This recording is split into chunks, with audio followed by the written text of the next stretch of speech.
Vijayawada camp కార్యాలయంలో మంత్రి నిమ్మల రామానాయుడు ఆయన చిత్రపటానికి నివాళులర్పించారు. ఆంగ్లేయుడైన ముందు చూపుతో ధవళేశ్వరం, కృష్ణా బ్యారేజ్లు, ఉభయ గోదావరి, కృష్ణా జిల్లాల్లో కాలువల నిర్మాణాలతో కాటన్ అపార సేవలు అందించారని ఆయన గుర్తు చేశారు. గత ప్రభుత్వ హయాంలో ఇరిగేషన్ రంగం, పోలవరం ప్రాజెక్టు విధ్వంసానికి గురయ్యాయని విమర్శించిన మంత్రి ప్రస్తుతం ముఖ్యమంత్రి చంద్రబాబు నేతృత్వంలో ప్రాజెక్టు పనులు మళ్లీ గాడిలో పడుతున్నాయని తెలిపారు. ధవళేశ్వరం బ్యారేజ్ తర్వాత మళ్లీ పోలవరం పూర్తి చేయడం చంద్రబాబు నాయకత్వంలోనే సాధ్యమవుతుందని పేర్కొన్నారు.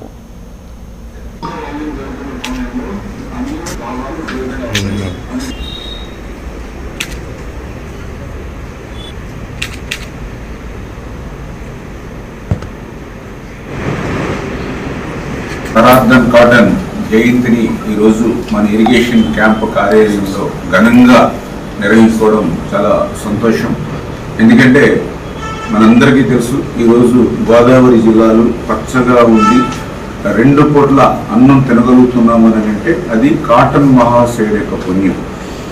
ఆ రోజు ఆయన విదేశీయుడు అయినప్పటికీ కూడా ఈ ప్రాంతంలో గుర్రం మీద తిరుగుతూ రహదారులు లేనటువంటి పరిస్థితుల్లో కూడా ఆయన ఒక ప్లానింగ్ చేసుకుంటూ ఆ ప్లానింగ్ని ఒక ప్రణాళికాబద్ధంగా అమలు చేసుకుంటూ, ఎందుకంటే ఆ రోజు మనందరం కూడా చూసాం, ఆ కాటన్ మహాశయుడు యొక్క ధవళేశ్వరం బ్యారేజీ కానీ అది లేనటువంటి సమయంలో మనందరం కూడా చూసాం.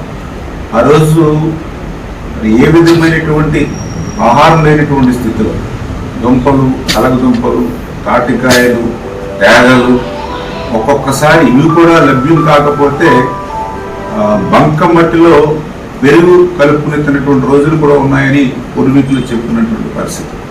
అటువంటి స్థితి నుంచి గోదావరి జిల్లాలను ఈవేళ పచ్చగా మారినాయి అని అంటే అది కాటన్ మహాశయుడు యొక్క పుణ్యం.